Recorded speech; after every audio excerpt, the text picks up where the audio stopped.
എല്ലാവർക്കും സ്വാഗതം. Pastor Elvis നൽകിയ ആശീർവാദം അഥവാ അനുഗ്രഹങ്ങളെക്കുറിച്ചുള്ള വളരെ ചിന്തിപ്പിക്കുന്നൊരു പ്രഭാഷണത്തിന്റെ വിശകലനത്തിലേക്കാണ് നമ്മളിന്ന് കടക്കുന്നത്.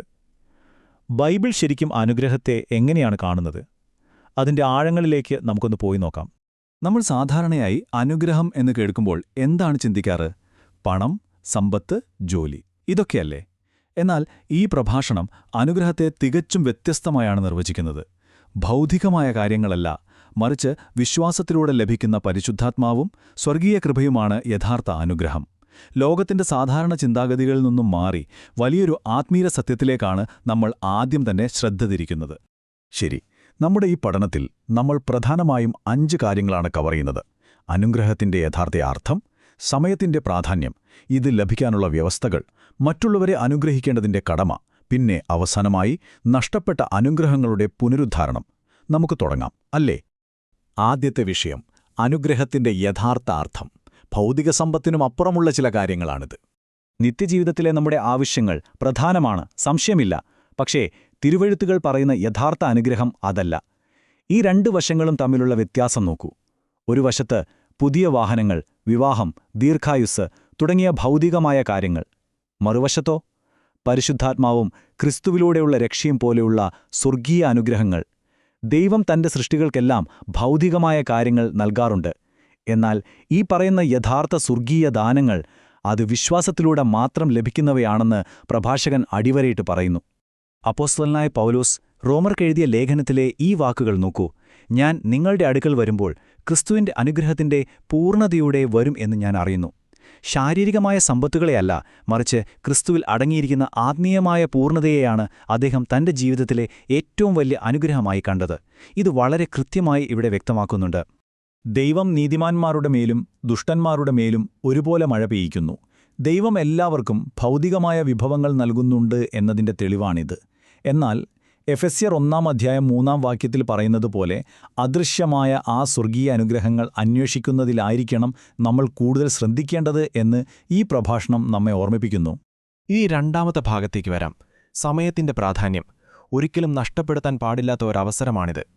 ആത്മീയ അനുഗ്രഹങ്ങൾ എപ്പോഴും ഒരു നിശ്ചിത സമയക്രമത്തിലാണ് പ്രവർത്തിക്കുന്നത്. ആ വിൻഡോ നമ്മൾ ക്ലോസ് ചെയ്താൽ, അല്ലെങ്കിൽ ആ സമയം നമ്മൾ നഷ്ടപ്പെടുത്തിയാൽ എന്ത് സംഭവിക്കും? എബ്രായർ 12 ഏശാവിന്റെ കഥ ഇതിനൊരു മികച്ച ഉദാഹരണമാണ്. ജനനസമയത്ത് അവന് ലഭിച്ച വിലപ്പെട്ട ജ്യേഷ്ഠാവകാശം അവൻ അലക്ഷ്യമായി കളയുന്നു. വർഷങ്ങൾക്ക് ശേഷം അതേ അനുഗ്രഹത്തിനായി അവൻ കണ്ണീരോടെ അപേക്ഷിക്കുന്നുണ്ടെങ്കിലും അത് അവന് ലഭിക്കുന്നില്ല. മാനസാന്തരപ്പെടാൻ പോലും ഒരവസരം കിട്ടാതെ അവൻ തിരസ്കരിക്കപ്പെടുകയാണ്. ശരിയായ സമയം നഷ്ടപ്പെടുത്തിയാൽ അത് ശാശ്വതമായ ഒരു വലിയ നഷ്ടമായി മാറുമെന്ന് ഇത് നമ്മെ പഠിപ്പിക്കുന്നു. മലാഖി 2 ഈ മുന്നറിയിപ്പൊന്ന് ശ്രദ്ധിക്കൂ: നിങ്ങൾ കേൾക്കാതിരിക്കുകയും എന്റെ നാമത്തിനും മഹത്വം കൊടുക്കാതിരിക്കുകയും ചെയ്താൽ ഞാൻ നിങ്ങളുടെ അനുഗ്രഹങ്ങളെ ശപിക്കും. ഇത് ശരിക്കും വളരെ ഗൗരവമുള്ളൊരു കാര്യമാണ്. ഏശാവ് തന്റെ അവസരം നഷ്ടപ്പെടുത്തിയപ്പോൾ യേശുവിന്റെ ശിഷ്യന്മാർ കൃത്യം 50 ദിവസം കാത്തിരുന്ന് പരിശുദ്ധാത്മാവിനെ പ്രാപിച്ച ചരിത്രവും ഈ അവസരത്തിൽ നമ്മൾ ഓർക്കേണ്ടതുണ്ട്. മൂന്നാമത്തെ ഭാഗം, അനുഗ്രഹങ്ങൾ ലഭിക്കാനുള്ള വ്യവസ്ഥകൾ അല്ലെങ്കിൽ മുൻനിബന്ധനകൾ എന്തൊക്കെയാണെന്ന് നോക്കാം. ഇവിടെ നൽകിയിരിക്കുന്ന ഫോർമുല വളരെ രസകരമാണ്. ബൈബിൾ പ്രകാരം അനുഗ്രഹങ്ങൾ വെറുതെ എല്ലാവർക്കും അങ്ങ് ലഭിക്കുന്ന ഒന്നല്ല. സങ്കീർത്തനങ്ങൾ 24 പറയുന്ന കൃത്യമായ 4 കാര്യങ്ങളുണ്ട്. 1. ദൈവത്തെ ഭയപ്പെടുക. 2. കൈകൾ നിർദോഷമായി സൂക്ഷിക്കുക. 3. ഹൃദയം ശുദ്ധമായിരിക്കുക. പിന്നെ 4. വഞ്ചന ഒഴിവാക്കുക. ഇതാണ് ആ നിബന്ധനകൾ. സങ്കീർത്തനങ്ങൾ 115 പറയുന്നു, യഹോവയെ ഭയപ്പെടുന്നവരെ, ചെറിയവരെയും വലിയവരെയും അവൻ അനുഗ്രഹിക്കും. ഇതിൽ നിന്ന് നമ്മൾ മനസ്സിലാക്കേണ്ട പ്രധാന കാര്യം ഇതാണ്: ദൈവത്തോടുള്ള ഭയഭക്തിയും ശുദ്ധമായ ഹൃദയവും എന്നത് കൊച്ചുകുട്ടികൾ മുതൽ മുതിർന്നവർ വരെ എല്ലാവർക്കും ഒരുപോലെ ബാധകമായിട്ടുള്ള ഒരു സാർവത്രിക നിയമമാണ്. 4ാമത്തെ ഭാഗം വളരെ പ്രധാനപ്പെട്ട ഒന്നാണ്: മറ്റുള്ളവരെ അനുഗ്രഹിക്കാനുള്ള നമ്മുടെ കടമ. ശാപങ്ങളുടെ ആ ചങ്ങല എങ്ങനെ പൊട്ടിച്ചെറിയാമെന്ന് നോക്കാം. ഇവിടെ ശരിക്കും നമ്മുടെ ചിന്താഗതി ഒന്ന് മാറേണ്ടതുണ്ട്. അനുഗ്രഹങ്ങൾ സ്വീകരിക്കുന്നതിൽ നിന്നും മാറി മറ്റുള്ളവർക്കത് നൽകാനുള്ള ഒരു വലിയ ഉത്തരവാദിത്തം നമുക്കുണ്ട്. വിശ്വാസത്തിന്റെ മക്കളെ അനുഗ്രഹിക്കുക, ക്ഷീണിച്ചിരിക്കുന്നവർക്ക് നല്ല വാർത്തകൾ നൽകുക, നിങ്ങളെ ഉപദ്രവിക്കുന്നവരെ പോലും അനുഗ്രഹിക്കുക, തിന്മയ്ക്കു പകരം തിന്മ ചെയ്യാതിരിക്കുക, പിന്നെ ദൈനംദിന ഭക്ഷണത്തിന് നന്ദി പറയുക. നമ്മുടെ ജീവിതത്തിലേക്കുള്ള ദൈവീക കൃപ തടസ്സപ്പെടാതിരിക്കാൻ നമ്മൾ എപ്പോഴും മറ്റുള്ളവർക്കൊരു അനുഗ്രഹമായി മാറണം. അതാണ് ബൈബിൾ നമ്മോട് ആവശ്യപ്പെടുന്നത്.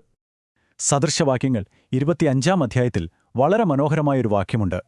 ദാഹിച്ചിരിക്കുന്നവന് തണുത്ത വെള്ളം പോലെയാണ് ദൂരദേശത്തു നിന്നുള്ള നല്ല വാർത്ത. എത്ര മനോഹരമായൊരു ഉപമയാണല്ലേ അത്! ആർക്കെങ്കിലും ഒരു കപ്പ് തണുത്ത വെള്ളം കൊടുക്കുക എന്ന് പറഞ്ഞാൽ വിഷമിച്ചിരിക്കുന്നവർക്ക് നല്ല വാർത്തകളും ആശ്വാസകരമായ വാക്കുകളും നൽകി അവരെ മാനസികമായി അനുഗ്രഹിക്കുക എന്നാണ് അർത്ഥമാക്കുന്നത്. മനുഷ്യന്റെ സ്വാഭാവിക ചിന്താഗതിയും ക്രിസ്തുവിന്റെ കൽപ്പനയും തമ്മിലുള്ള വ്യത്യാസം നോക്കൂ. നമ്മളെ ഉപദ്രവിക്കുന്നവരോട് പകരം വീട്ടാനും അവരുടെ വീഴ്ച ആഗ്രഹിക്കാനുമാണ് നമുക്കെപ്പോഴും താൽപ്പര്യം, അല്ലേ? എന്നാൽ യേശു പറയുന്നത് നിങ്ങളെ ഉപദ്രവിക്കുന്നവരെ അനുഗ്രഹിക്കാനും തിരിച്ചു ഭീഷണിപ്പെടുത്താതെ അപമാനങ്ങൾ സഹിക്കാനുമാണ്. 1 പത്രോസ് 2 അധ്യായത്തിൽ പറയുന്നതുപോലെ യേശുക്രിസ്തു തന്നോട് ക്രൂരത കാണിച്ചവരെ തിരികെ ഭീഷണിപ്പെടുത്താതെ നമുക്കെല്ലാവർക്കും വലിയൊരു മാതൃകയായി മാറി. ഒരേ വായിൽ നിന്ന് തന്നെ അനുഗ്രഹവും ശാപവും പുറപ്പെടുന്നു. ഇതിങ്ങനെ ആകരുത്. ഇതിന്റെ അർത്ഥം വളരെ ലളിതമാണ്. ഒരു വിശ്വാസിയുടെ വാക്കുകൾ എപ്പോഴും പോസിറ്റീവായിരിക്കണം.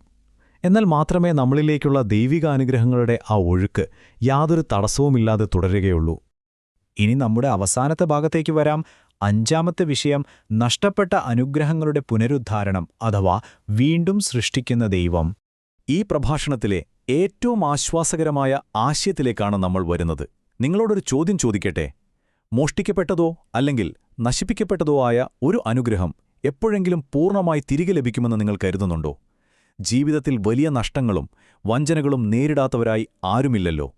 ആ സമയങ്ങളിൽ ഈ ചോദ്യം നമ്മളിൽ പലരുടെയും മനസ്സിലൂടെ കടന്നുപോയിട്ടുണ്ടാകും. തീർച്ചയായും. സദൃശവാക്യങ്ങൾ 10 അധ്യായം നമുക്ക് വളരെ വലിയൊരു ഉറപ്പാണ് നൽകുന്നത്. യഹോവയുടെ അനുഗ്രഹമാണ് സമ്പത്തു നൽകുന്നത്. അവനോടൊപ്പം അവൻ സങ്കടം കലർത്തുന്നില്ല. ഇതിനർത്ഥം ശത്രുക്കൾ അപഹരിച്ചതെന്തും യാതൊരു ബുദ്ധിമുട്ടുമില്ലാതെ വീണ്ടും സൃഷ്ടിക്കാനും നമുക്കുവേണ്ടി പൂർവ്വസ്ഥിതിയിലാക്കാനും ദൈവത്തിന് സാധിക്കുമെന്നാണ്. ഇത് ശരിക്കും മനസ്സിലാക്കാൻ ബൈബിളിലെ ഇയ്യോബിന്റെ കഥ ഒന്ന് നോക്കാം. ആദ്യഘട്ടത്തിൽ അദ്ദേഹത്തിന് തന്റെ ആരോഗ്യവും സമ്പത്തും കുടുംബവും എല്ലാം നഷ്ടപ്പെടുന്നു. എന്നാൽ ആ വലിയ ദുരന്തത്തിലും ഇയ്യോബ് ദൈവത്തോട് പൂർണ്ണമായി വിശ്വസ്തനായി തുടരുന്നു. അതിന്റെ ഫലമോ? ദൈവം അദ്ദേഹത്തെ അവസാനകാലത്ത് ഇരട്ടിയായി അനുഗ്രഹിക്കുന്നു. അതെ, നഷ്ടങ്ങൾക്ക് പകരമായി ഇരട്ടി അനുഗ്രഹങ്ങൾ. നഷ്ടപ്പെട്ട അനുഗ്രഹങ്ങൾ തിരികെ ലഭിക്കുന്നതിന്റെ ഏറ്റവും വലിയ ഉദാഹരണം യേശുക്രിസ്തുവിന്റെ ജീവിതം തന്നെയാണ്. തന്നെ ശൂന്യനാക്കി ഒരു ദാസന്റെ രൂപം സ്വീകരിച്ചു എന്ന് നാം ഫിലിപ്പിയർ ലേഖനത്തിൽ വായിക്കുന്നു. ക്രൂശീകരണത്തിൽ ബഹുമാനമെല്ലാം നഷ്ടപ്പെട്ട് പരിഹസിക്കപ്പെട്ട് അവനൊന്നുമില്ലാത്തവനായി മാറി. എന്നാൽ എബ്രായ ലേഖനം പറയുന്നതുപോലെ ദൈവം അവനെ മഹത്വമണിയുകയും സകല സൃഷ്ടികളെയും അവന്റെ പാദങ്ങൾക്ക് കീഴാക്കുകയും ചെയ്തു. എല്ലാം നഷ്ടപ്പെട്ടെങ്കിലും സർവ്വതിനും അവകാശിയായി അവൻ മാറി. അങ്ങനെ നമ്മൾ ഈ വിശകലനത്തിന്റെ അവസാനത്തിലെത്തിയിരിക്കുകയാണ്. ഏറ്റവും ഉന്നതമായ ആത്മീയ അനുഗ്രഹങ്ങൾ എക്കാലത്തേക്കുമുള്ളതാണെന്നും നഷ്ടപ്പെട്ടവയെല്ലാം പൂർണ്ണമായി തിരികെ നൽകാൻ ദൈവത്തിന് കഴിയുമെന്നും നമ്മൾ കണ്ടുകഴിഞ്ഞു. അങ്ങനെയെങ്കിൽ നിങ്ങളുടെ വിശ്വാസത്തെ പിന്നോട്ടു വലിക്കുന്ന ആ താൽക്കാലികമായ ഭൗതിക നഷ്ടങ്ങൾ എന്തൊക്കെയാണ്? ഈ ചോദ്യം സ്വയം ചോദിക്കുന്നത് സ്വർഗീയ അനുഗ്രഹങ്ങളുടെ അനന്തമായ സാധ്യതകളെക്കുറിച്ച് കൂടുതൽ മനസ്സിലാക്കാൻ നിങ്ങളെ സഹായിക്കുമെന്ന് ഞാൻ വിശ്വസിക്കുന്നു. ഈ കാര്യങ്ങൾ നിങ്ങൾക്ക് പുതിയൊരു ഉൾക്കാഴ്ച നൽകിയെന്ന് കരുതുന്നു. നന്ദി.